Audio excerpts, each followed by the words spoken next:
welcome back. We are going to try and get a whole bunch of little huge things done today. Little huge. Yeah, that makes sense to me. A bunch of little things that just add up to being a huge amount of progress. It's a ton of fiddly work this week, but we'll try and get through it. We're going to start right now with soldering a little tab onto the sound well, which is what is going to hold the screw that holds the neck in at the back. So I don't have the neck going all the way to the back of the guitar with the end pin going into it. Let's just get that tab soldered on here real quick. Actually, I'm probably doing that while I'm talking right now. As soon as we finish with that little tab, we can move on to getting the holes drilled for the tuners and starting getting that all ready. And let's see if we can get that headstock all ready to go.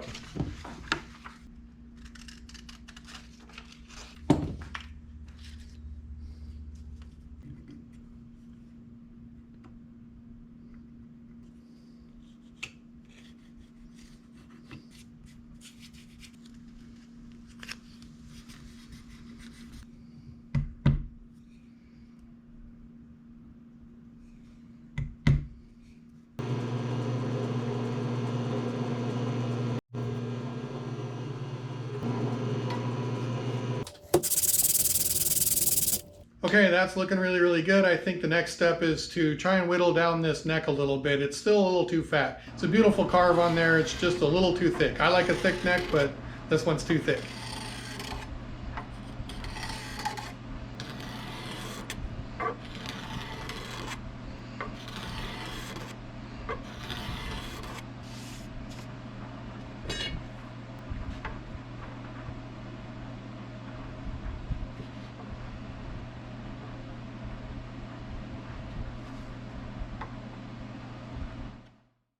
Okay, the next piece of this little neck puzzle is I've got to slide it into the body and screws go through the fretboard into the neck, and that's what kind of clamps it to the body, including that screw that goes through the sound well, that little tab we just soldered on. It'll be screwed in at the body and it'll be screwed in back there at the neck stick part. So we got to make a spot for those screws to go through the top and anchor into the neck. So the way it is right now, the neck stick's real thin and it slides into the body. Well, the screws would actually come down on the two sides. They would miss the neck stick.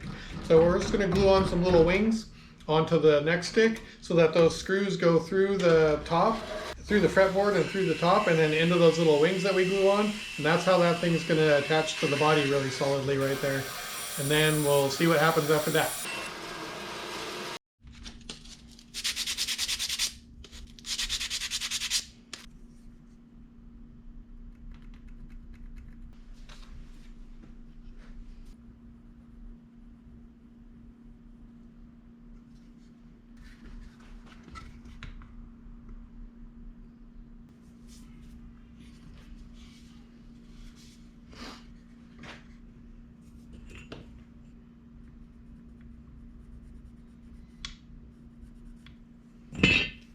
Okay, the results of that effort are the hole on the body is now a T-shaped, you can see, which is where those little wedges. So these little wedges that we glued onto the neck stick are what slide into that T on the body now. So they fit in there just right. It screws through the top into those wedges. Neck is attached. That went super awesome. What's next? Okay, I'm working on getting this neck all fit perfectly so that I can start working on attaching it. And so I've got the fitment going really well on both sides. I'm really nice and flush up against the body and on the bottom as well. The one thing I need to do right now is I need to make a wedge that goes under here. You can hear my gardener, he's disrupting me. Actually, it's funny that I mentioned that because he was just in here. He's just a super nice guy. I love talking to him. He was just in here looking at this guitar and he watches the videos and he's always threatening to leave me a bad comment or something if I don't do a good job on paying him in time, whatever. Anyway, he's super funny, really nice guy, but so making noise. Anyway, what was I saying? So I want to get this neck attached right now. I just need to make a wedge that goes underneath here. You know, a lot of these resonators I'm seeing, I've been trying to look at as many as I can these days, and a lot of them I see everything's really good, and when they get to the joint where the body is, these things, you know, they screw this to the top and they take a turn down, which if you're playing slide and all that, that's fine, no big deal to have that thing turned down like that, but I don't really want that. Every time I look at a fretboard, you know, almost the first thing I do whenever I pick up any guitar is I hold my eye down here and I look down the neck to see what kind of neck, you know, what's the bow like on the neck, is everything good, right? And whenever I pick up a resonator and look down the neck, it's always really good, and then boom, down it goes right back here, and I just don't like that. It doesn't look good to me. So I would rather make a little wedge under here. So that's what we're gonna work on right now. Let's make a wedge. I was looking through my stash of mahogany so I could make a matching wedge under here so it doesn't look obvious, right? I don't want it to be a different color or be something that doesn't match the binding. And what I found was this piece of mahogany, which turns out it's already a wedge. It's super thin on this end and it's fatter on this end, fatter than I even need it to be. Let's just trim this thing down and sand it enough until it fits under there just right, and then we can glue it in, and that's done. Oh. Ugh. Shoot. Somebody super glued my cap onto my super glue.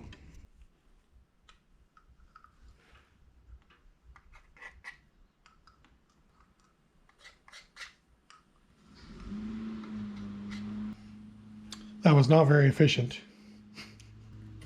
Okay.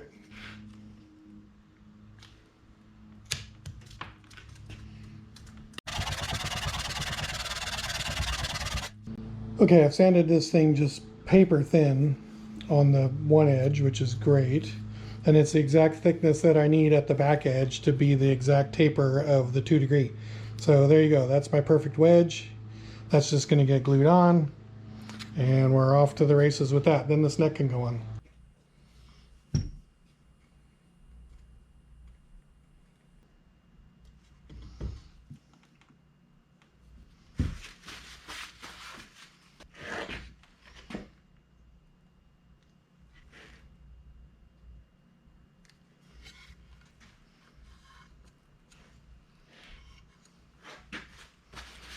Okay.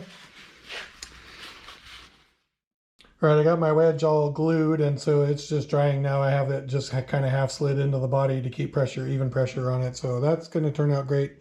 I was just cracking up because my gardener was in here, and we stood in here and talked and laughed for 40 minutes, and he didn't get anything done. And now I just noticed I hear him talking out there outside now, and it turns out my wife's out there talking to him. So it's another 40 minutes of just talking and laughing and having a good time. That's what happens when you're a nice guy. You just can't get any work done because everybody's talking to you, I guess.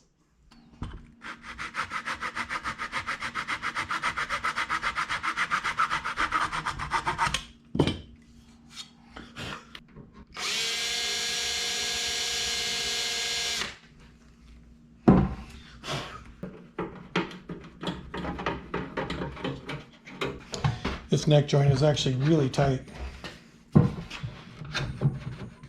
See what I mean? I'm pulling pretty hard there. Come on.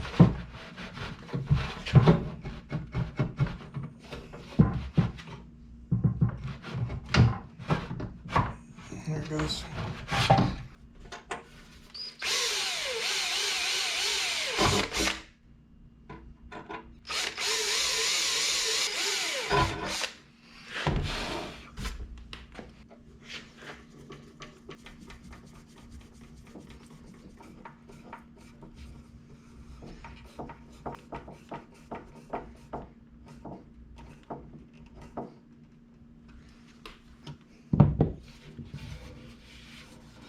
Oh man, it fits so good. Okay, that's coming out great. Neck is on.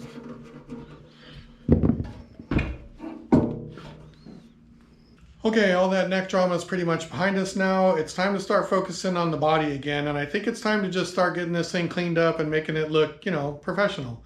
So it needs to get some bunch of wet sanding done to it, and then I picked up a bunch of like the gun bluing stuff. I got Illumina Black, Perma Blue, I got some Paste Blue. I have no idea how to use that stuff or what it's going to do to the copper. So we're going to get some test pieces out and see what that looks like. I don't know if I'm going to get to that right now, but let's try and get this body sanded up and get ready to try and apply that stuff and see where we're at. See if I don't get distracted with something else before I get to that.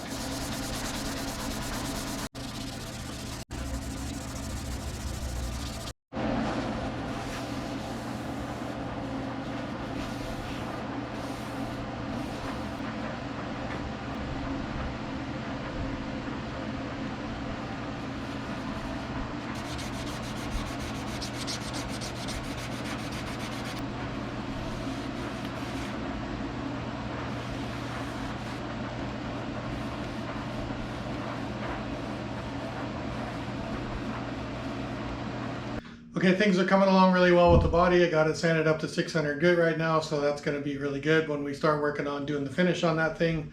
I think right now my big holdup is the cover plate.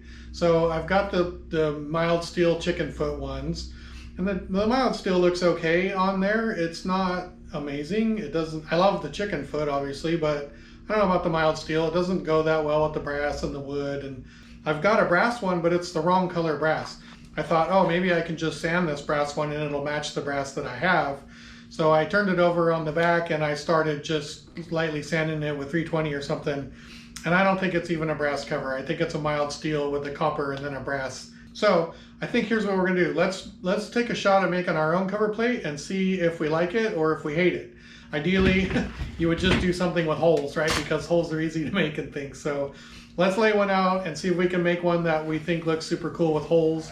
And if it does, then we'll hydroform it and we'll see if we like it on here. If we don't, then we'll chuck it or we'll save it for some other day.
Okay, that's going well, but I feel like those holes are too small, so I'm going to go up a step on each one.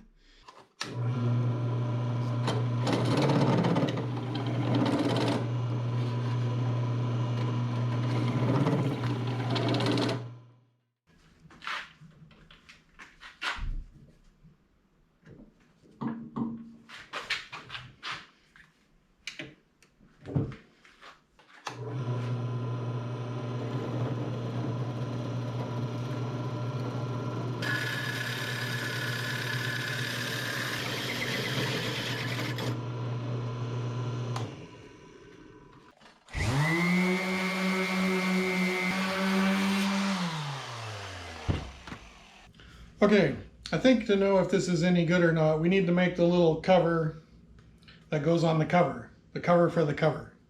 Yeah, let's make a couple of those out of some different materials so we can see what we like up against the body. And I think what we're gonna find out here real quick is that this is gonna be a hard choice whether we use this thing or something else, or the colors are wrong, or I don't know.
Okay, those look good enough for now. I mean, those are kind of fiddly to make, a lot of filing to get them shaped up just right, but I think they came out good. So now let's try and bend them into a handle shape. I think on the one I made on my steel one, I just bent it over a metal rod to bend those corners on there, and I hand bent the top of it, the arc in the top.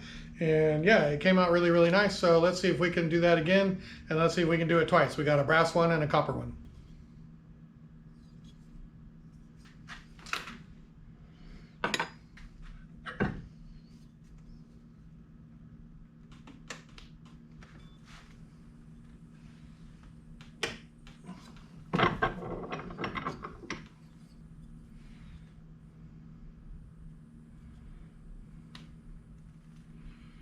Okay, if that needs to go higher, it can always go higher. You can bend the sides steeper. I got lots of room there to make it taller, so no worries there. So we're gonna leave that like that for now. And then once we get this thing kind of set up and we get the biscuit bridge made, then we can see if this is the right height or not. Okay, we're starting to accumulate a lot of options here for this. So let's just go through it. Let's start with this cover plate. I'm not gonna spend a ton of time getting it on there straight. With the copper and the copper. Not terrible. It's growing on me a little bit. Okay, so then we've got brass and brass. Also not terrible. Then we've got steel and steel. I'm liking the steel and steel. I don't know why I like that. I just kind of do. Okay, then we've got the brass, which doesn't match, and it probably never will. It probably sort of looks like it matches on the camera, but it's really quite a bit darker than the other brass. Could have a brass bridge on it. Could have that's not terrible. Could have a copper bridge on it. Starting to like this copper bridge, I don't know why. Okay, that's the brass one, and then finally we've got chicken foot metal with a metal cover and the metal bridge. Not terrible, I guess. Actually kind of nice. Or with the brass plate and the brass bridge. No, no. Or with the copper and copper. Nice. Just scratch my guitar. Probably not. Okay, I think that was all the options, right? I think that's everything. Okay, you guys tell me. Okay, that's a wrap for this episode. That was a lot of stuff to get done. Like I mentioned in the beginning, a bunch of little things that are just huge. I really want your honest opinions on that cover plate. Is the one with the holes just totally lame, totally dorky, or is it pretty cool? Color-wise, I mean, I don't know what to use. The copper, the bronze, the steel, I mean, you name it. Anyway, there's a lot of choices to make on that thing, and I really want your guys' input on that because I'm struggling to decide, honestly. You guys are going to have to deal with that video for a couple of weeks because I am doing some family stuff and I'm not going to work on this thing for a week. So that'll give you guys lots of time to think about what you want to see on that cover plate and put something in the comments. Okay, thanks for following along. Really appreciate it. Hope we get them decisions made on what we're going to do with this cover plate, and I'll see you soon.